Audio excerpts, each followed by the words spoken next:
இது ஒரு TNPSC கொஷின்ஸ்ங்க.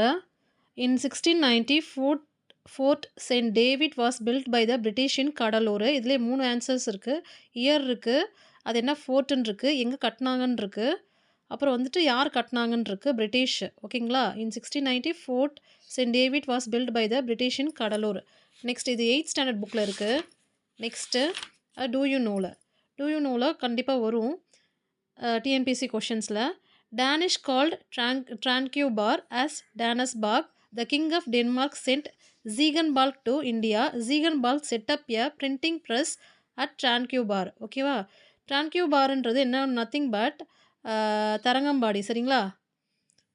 So இது ஒரு டூ யூ நோ இருக்குது ஃபஸ்ட் லெசனில் 8th ஸ்டாண்டர்ட் புக்கில். நெக்ஸ்ட்டு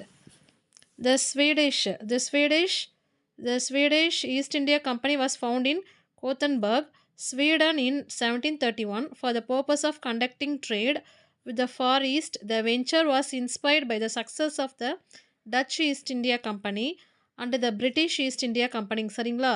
இதில் வந்துட்டு மொத்தமே வந்துட்டு 8th ஸ்டாண்டர்ட் புக்கில் ஃபஸ்ட் லெசனில் இருக்குது.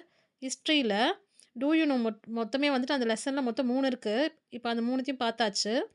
The Swedish East India Company was found in Gothenburg, Sweden in 1731 for the purpose of conducting trade with the Far East. The venture was inspired by the success of the Dutch East India Company and British East India Company. இது டிஎன்பிசியில் அசர்ஷனில் கேட்கலாம், true இதில் கேட்கலாம், choose ஆப்ஷனில் கேட்கலாம். சரிங்களா?